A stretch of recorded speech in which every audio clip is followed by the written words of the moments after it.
Alright, hope everybody's having a great day today. This is my new Warcry Barbarian that I've been playing as recently.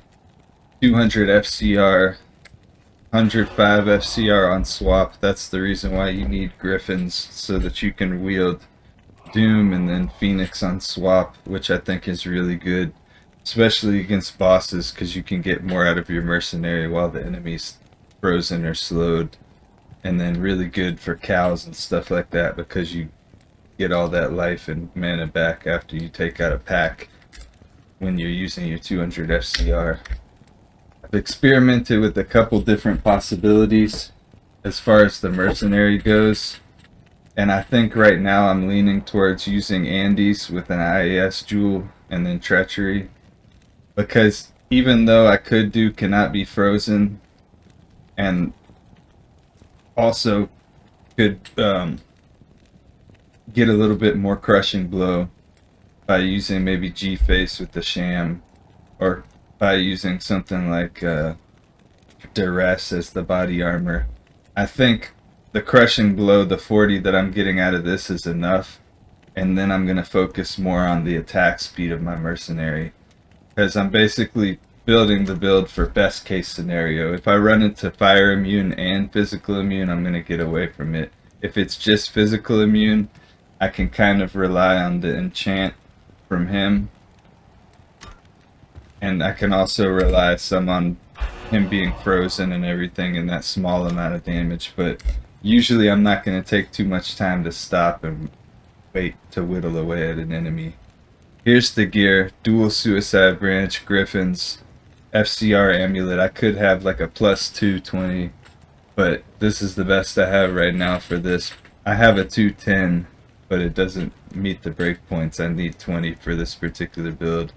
Enigma, Arachnid's Mesh, dual FCR rings, both of them just with a bunch of mana, Mage Fist, 50 War Travs, and then Doom and Phoenix on swap. Mainly small charms with some mana on it, some magic find ones, and then Warcry skillers, and then I have this one grand charm that I found, or I re-rolled. I decided to keep it because that's a lot. That's 2 points off of being perfect on the mana roll on this charm. So I mean, imagine, I don't think that you could get a Warcry charm with 59 mana, but that would be crazy to have a bunch of Warcries with mana on them as well. That would probably be ideal. This would probably be an ideal build to run in the pits. Here's the skill tree and everything. Probably be ideal for like the pits. You can pretty much take it everywhere. There might be some cases where you would maybe want to have like a Reaper's Soul in the stash or something to throw on, just in case like Infector or somebody in Chaos or something, in case they are physical and fire immune. Want to watch out for that. But for most of the magic finding runs, this build is going to be perfectly fine.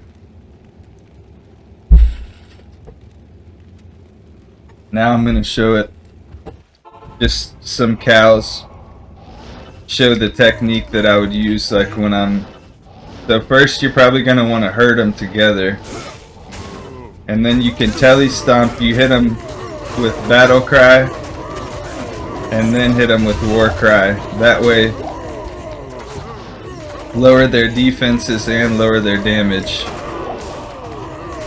And then usually once some of them fall down, I usually like to swap so that I can get that redemption aura, just giving me all my mana back.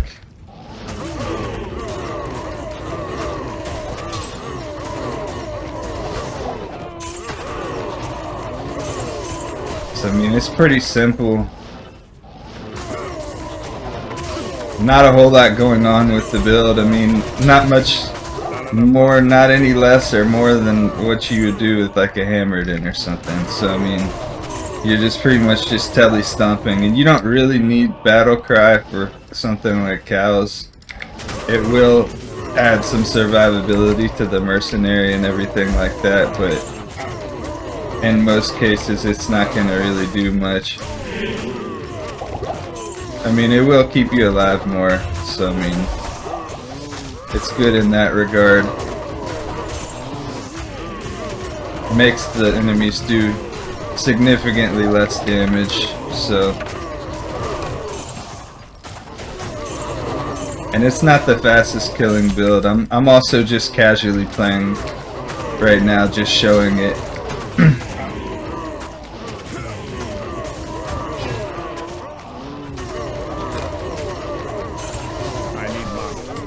But between him being enchanted from his obedience to them getting hit with the battle cry to then them getting hit with the war cry, I mean, they go down really quick. It's locked. And maybe I'm thinking against the bosses, against like Bale or something like that, him having Sham G-Face will be better than Andy's once the enemies like are gonna be freezing him, or maybe if you were doing Travancore with him or something, maybe Sham G-Face would probably be the way to go. But I think for cows or for most enemies this would be fine. I'm actually thinking about giving this a go on a Bale run, just to showcase. I don't want the video to last too long, so I'm thinking maybe stop right now on the cows, go over to Worldstone, and just show the build, because I think that'll be a good way to show the possibilities of the build. I think I'm not gonna bother with going to Chaos, because I went to Chaos earlier and it actually got kind of like messed up mid-run because of winding up running into physical and fire immunes. But I think I could maybe show a run here and just go straight to the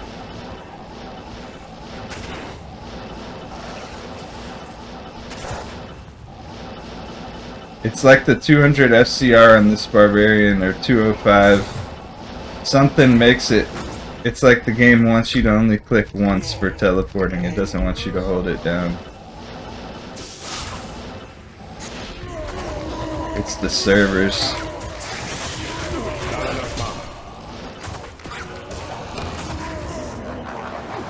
Alright, let's try to keep this as fast as we possibly can.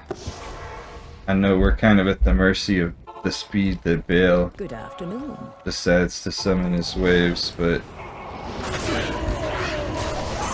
not if we can help it.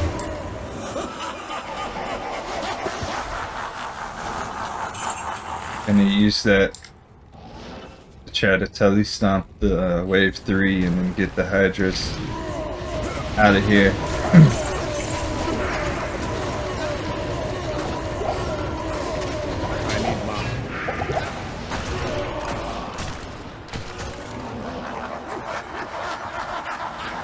I'm gonna really try to get a good telly stomp on this wave and just get them out of here right away.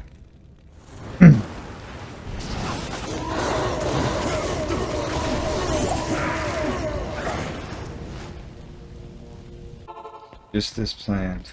Hello.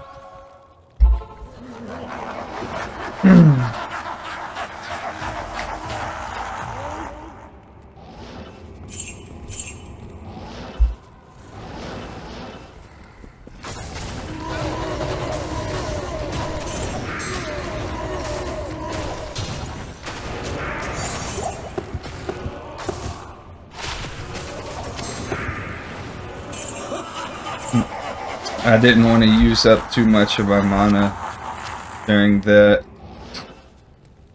I'm really going to try to take out Bale as fast as possible. I'm going to spam the rejuves when I get to him.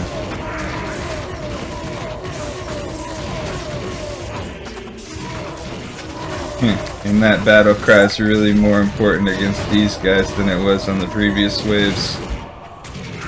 Really, because of these guys are a lot stronger. I think they deal more crushing blow as well.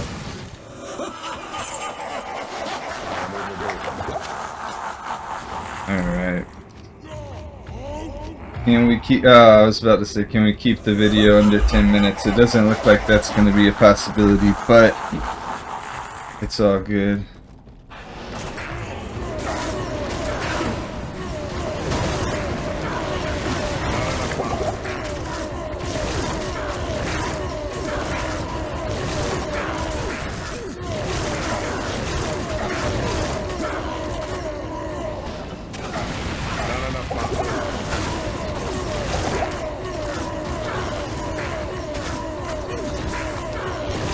So I mean, it's definitely not a boss fighting build. Definitely doable though. Damn, look how fast he just sucks all your mana up though. With it being so mana intensive like this, it's just... it's almost like the 200 FCR kind of bites you in the ass against Bale. But I mean, him having this high crushing blow and everything definitely helps. Him having the sham G-face would have definitely been the way to go for him against Bale, rather than that IAS. God damn, what's up with my nose? Him having the sham G-face though, that higher crushing blow, and just not getting frozen against Bale would have definitely helped. But at the same time, him also having treachery on keeps him so he's not frozen constantly. It's not like Bale has like a Duriel type of aura going on. So I think this is really good all around. Probably shave a couple seconds off, maybe 10-15 seconds if you're using Sham G-Face against Bale. But overall, this is probably my favorite setup so far with this character. Everybody let me know what you guys think, and everybody have a great day. Appreciate y'all.